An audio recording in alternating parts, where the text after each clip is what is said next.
Good afternoon, guys. How's it going? Hope you're having an awesome Friday afternoon. My name is Chris Sumner. I'm the band director here at Edge Middle School. And you have Alicia Gordon here, the 7th grade superstar who teaches reading and writing.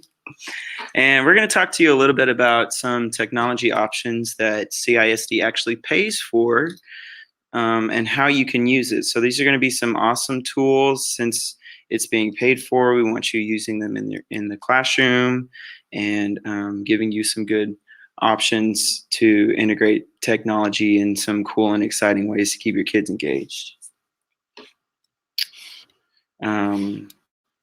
So some of the objectives is present text resources and how to use them in your classroom. And the standards that we're kind of going by are here. You can always go back later and watch these videos and pause them and check these standards out. But we're going to go ahead and move on with our first technology tool, and that is Flipgrid. Some of you may have already started using Flipgrid. Maybe this is something new you haven't heard of, but Alicia is actually going to go ahead and tell you a lot more about it. Okay, so Flipgrid is a resource that Edge Middle School really started implementing last year. We used it when we went to the Arboretum on our field trip with Coach Dietz, where the students could immediately talk about what they were seeing and what they were doing. The next slide is going to tell you a little bit about what Flipgrid can be used for. So it is a great way for your students to share ideas, not only with each other, but also with you. You can make Flipgrid an assignment. You can make Flipgrid an exit ticket. You can make Flipgrid anything you want it to be used for. It is just one new way to implement technology in your classroom. We are in a technology age now, and our students are constantly connected. And this is just a new way of communication. And it easily cultivates collaboration. So your students can do videos together, or they can do videos separately. And we have some shy students and we have some shy teachers. So students have the capability of covering their faces with the emoji. They can turn the video a different way. As long as you can hear their voices, you'll be able to grade them on whatever it is that you want them to use. I consider Flipgrid Snapchat for the classroom because these videos are not long. Flipgrid videos, I believe, are 45 seconds to a minute, and then it's over. So it makes a great exit ticket or even a great bell ringer where your students were discussing something and you want them to give you a gist of what they talked about. It is a great resource to use, and it is something that we're already paying for. Now we're going to show you what Flipgrid looks like when you go to it. When you go to Flipgrid, you log in as an educator and you log in with your Google Community ISD account. So I've already logged in with mine. It'll pop up with a window and you'll just follow the steps using your school login, your name, last name at communityisd.org. And as you can see, I already kind of set up one. And you can give your Flipgrid a name. So say you wanted to do multiple Flipgrids in a class period, you can have each one under a different topic, and the students would upload those into different areas. And then you can either share them with the class or you can just use them for your own benefit for you to grade them. So right now, nobody's really using Flipgrid on our campus, and it is something that we have access to, and it's free. You guys, free. You don't have to spend your money. You don't have to ask for money. It's a free tool that you are capable of using, and you can download it on the Chromebook, and for you teachers, you can download it on your phone so you can immediately see when students are uploading these things. So basically, once you're logged in, you can add a new grid. It's asking you what subject you're teaching, and you can just search arts and it'll populate, and you can pick what you want. And then you also want to use your school email and click next. And this is the part you won't add your name and stuff. You'll just add the @communityisd.org part. and that's adding the domain so that when your students sign up, that your domain will be accessed. And now it's ready, and you can send this code to your students, and they'll have access to it. You can also put it on Google Classroom and Remind 101 and some of these other apps. I use Google Classroom heavily in the band area. I can post so many things, and this is another easy way. All my students are already signed up, and they don't have to ask me what is the code. They don't have to keep up with any paper. If they don't know, my automatic answer is Google Classroom. So it's an easy way to keep it there. Once you're all set, then you can start using it. Another good thing is Flipgrid will also have some other options up here. You can just explore and kind of get to use the website a lot so that you can figure out exactly how you want to use it. Maybe check out some other teachers in some other districts and how they're using their Flipgrid, so you can, not have to reinvent the wheel. But this is kind of what Flipgrid is. If you have any questions on Flipgrid, you can definitely talk to your technology person on your campus, and they'll be able to get you some one-on-one help. Also on Flipgrid, because a lot of departments work together, and we want to be a campus where we are collaborating, if that's an expectation that we have for students. On Flipgrid, you can add another teacher into your Flipgrid. If you press the add a co-pilot button, it'll add another Flipgrid educator. So as long as they have a Flipgrid account, they can also work with you on the Flipgrid that you add them to. And we're tired of grading papers where students have to turn in papers. Flipgrid is an easy resource that you can just watch a short video, see if they got the concept, and you can easily move on. All right, we're going to continue on. The next thing we're going to talk about is vocabulary. And as a band director, I think this is really cool. Music is a great way to help retention with knowledge and present things in new ways and kind of get to the kids on their level. What vocabulary is, it's a higher order thinking through rhyme. It's basically little videos that teach a concept through a rap or a song or something like that. It gets the kids engaged, and in fact, they probably will remember the information without even realizing it. They get multiple exposure through video, a vocabulary game. There's also a rhyme lab, and some other things we'll take a look at in a second. Awesome thing is 97% of teachers feel it increases retention, which is, in this day and age, you can say something how many times and the students still ask what, what's going on? So it helps with retention. You can also customize the assignments. You can give them the whole vocabulary assignment, or you can just pick exactly what you want. And again, Brendan Guerrera, you're out here, Brendan Guerrera. Again, this is also can be linked through Google Classroom. So let's take a look at vocabulary.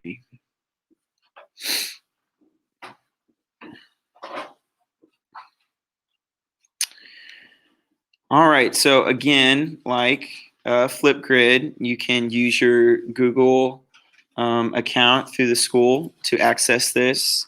And it's basically just a bunch of lessons on all these different topics right here. Big thing, life skills. If you want to integrate a lesson you just taught, maybe in math, how is this appropriate in a real applicable life skill? Search there. If you're teaching new vocabulary, all sorts of resources at the top. You just type in what you're looking for. I also teach a leadership class, so I was looking up some leadership, some social contract stuff.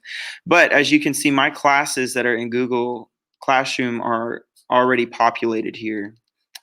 So I have 60 students in my symphonic band. My other classes, they're already in here. So real easy to create an assignment and add it. And these are just some options that you have. So let's say you're a math teacher and you want to teach fractions. We'll just search for fractions. You can go through and take a look at these lessons. see what they're about. You can check out the lyrics. Are they hitting those peak words you're looking for? You can look through them, see what all the different assignments are, what this vocabulary game. Basically, you can pre-look at what the assignment is before you get to it, and make sure that it is something that you want to use and maybe that your students are going to get. So let's say this works great for us. We're going to go ahead and assign. And my flute and trombone people are going to lose their minds, but just for the sake of this, let's assign it to them. So select activities and dates. So this is where you customize it. Okay, what do you want your kids to do? If you want them to do everything, you can certainly click everything. Or let's say you only want them to watch the video, maybe only do the vocab cards and then the quiz at the end. Maybe you don't need it to take more than, a few minutes in a class period. This is where you customize how you want it. Then you can also pick when it's visible, and this is visible in Google Classroom. And then the due date, you can pick a due date whenever you want it. Let's say I want it due Monday. They can do it over the weekend. Then you create your assignment. Now that it's created, it's going to show up in Google Classroom, and it's due in 3 days. And you can start seeing immediately, did your students complete the task? Are they doing each of the tasks? It gives you an individual review on each of the students once they complete the activities, and then also comprehension analysis. And it's going to give you a lot of data that you can, are they grasping the concept that you want them to grasp? Where are they missing the boat? So that you can do some self-reflection. Is there a concept you need to reteach? Things like that. And you can also export these scores if you want to put it in the gradebook. It's an awesome, easy, fun grade for the students to do. Again, with vocabulary, your technology people on your campus should be able to use it. If you have any questions about that, they can help you out. Our next thing we're going to cover is Padlet. Padlet is an awesome resource, and I've used it in my leadership class that I teach. Edge teachers are also using it to answer our book study on the Oz principle. And we get our assigned questions every few weeks, and that's where they are keeping us accountable with what we're answering.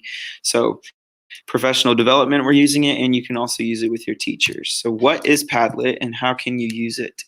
It's basically an open digital bulletin board, really, where your students can post answers to questions, or maybe you want to find out what previous knowledge they have. You can post a question and they can answer it there. And then other students can also see it. So it's like I said, a digital bulletin board that all the students have access to it. How can you use this? You can use it as a bell ringer, exit ticket. Excellent way to integrate tech into your daily lessons, question forum, even activate private knowledge. This is a good spot for you to see everything that your kids are learning, or if they have questions about something. Let's say you're teaching a new concept and kids are trying to ask questions left and right, but you're trying to hit through your lesson. This is a good spot for them to, write it down, put it on the Padlet. I'll go back later, read your questions, and we can address them once we're through with all our information. But enough of me talking. Let's go ahead and look at it.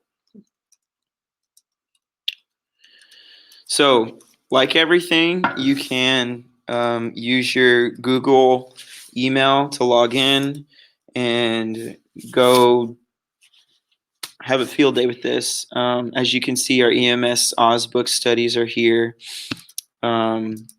As a student, this is what they would see. We have our questions up here, and then each person just adds their responses. Even if you have your students log in with their logins, their names are going to pop up. just like this, so you can see what they're answering. Other students can see what they're answering. I did an activity with my leadership class, and there's a type of Padlet where you can link your answer to another person's answers. And as you can see, they had a little fun with this, but you see all the arrows here. The first thing I had them do is answer the question and make sure they put their name on it. And then we went back and they, explained to the class a little bit more why they answered the way they did. And then I said, okay, you got about 5 minutes or so. I want you to read the other ones, and then you link your answer to someone else's. So let's say I want to add something.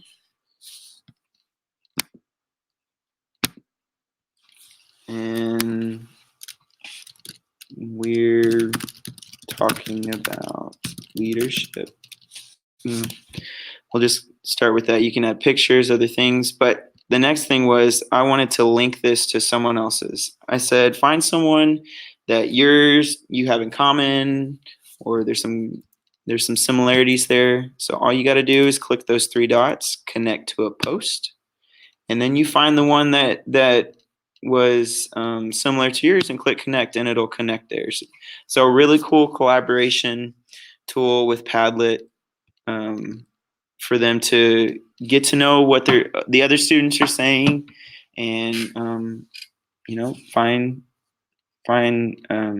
answers that are just like theirs. There's so many different ways that you can add this, so many different Padlet options, and it's just a really cool thing. The biggest thing that I've found with these different tools we're using is you got to explore.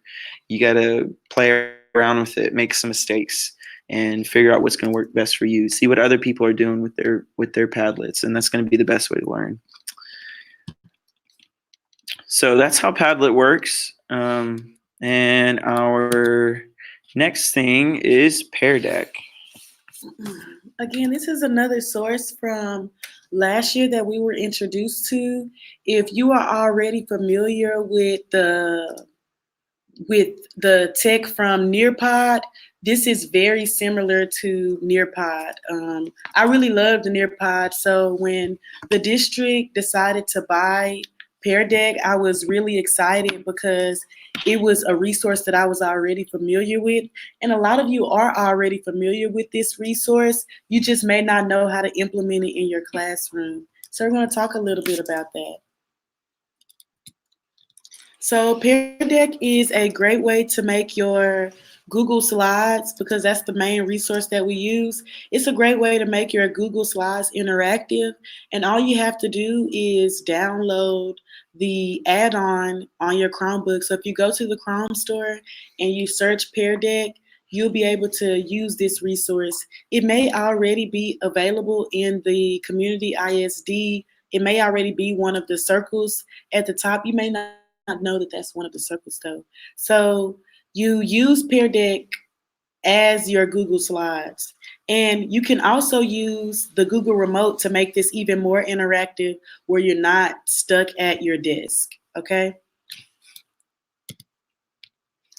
So this is just one example of what Pear Deck is like, what it will look like in your classroom. So if you wanted to ask them just an interactive question, they will be able to immediately click on these slides. So now we are going to show you what it will look like if you present one of your Google slideshows with Pear Deck. Like Alicia said, it's going to be located in your add-ons. You can get add-ons and then search for Pear Deck, and it will add it.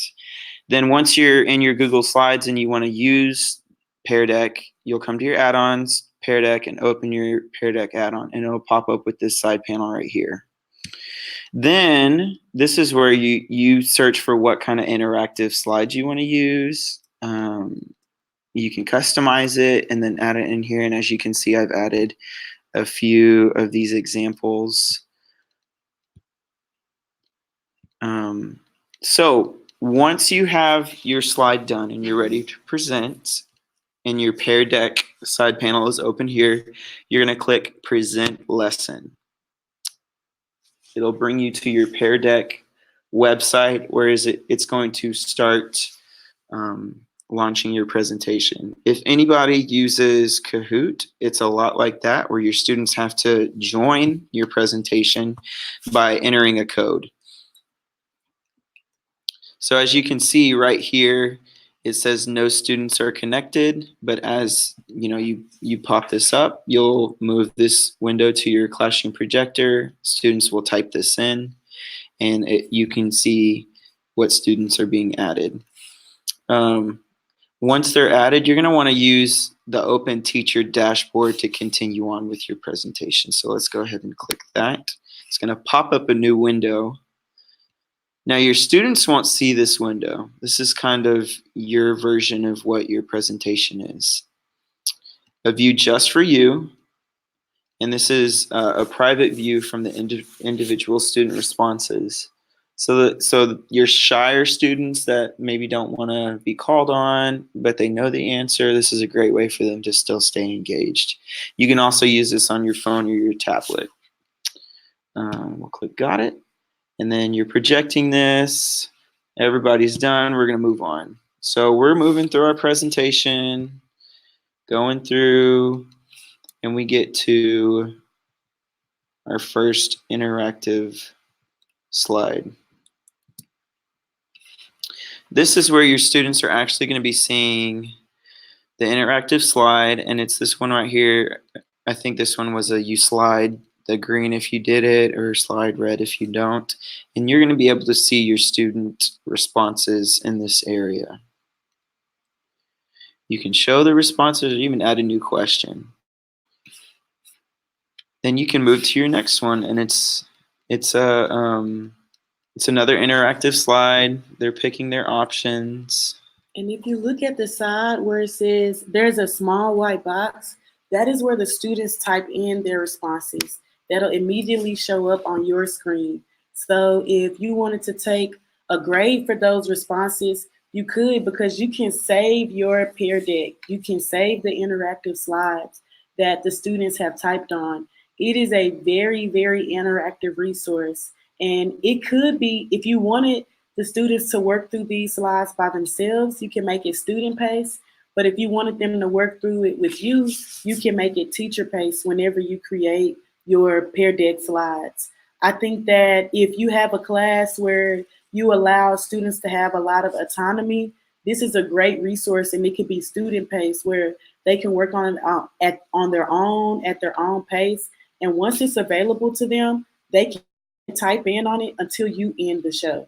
So they can always be typing on this until you end the show. But even if it's not in the Google slideshow, they can always go back to these slides and look at that information. But you have immediate feedback on whether students have it or whether they don't. And you can also see which students are responding. So there is no student that can get away from not responding, because you can see which students have responded and which students have not responded.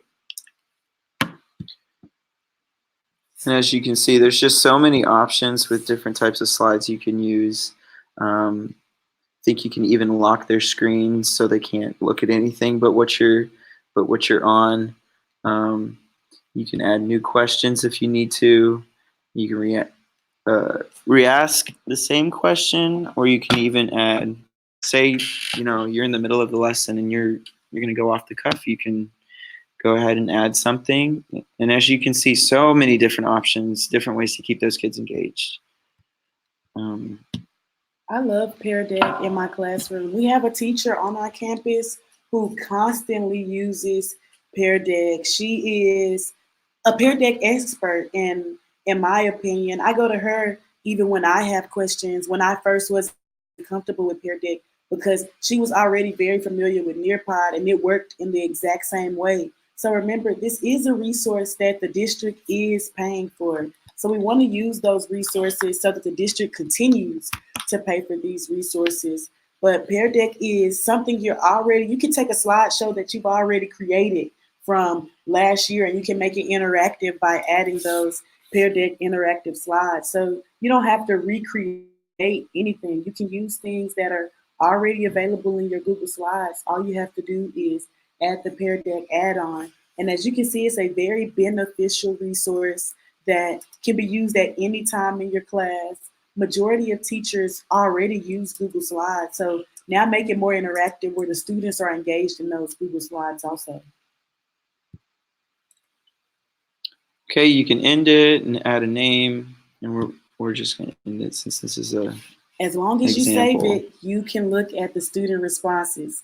If you do not save it, you cannot use those student responses. So at the end of your slideshow, please remember to save those responses.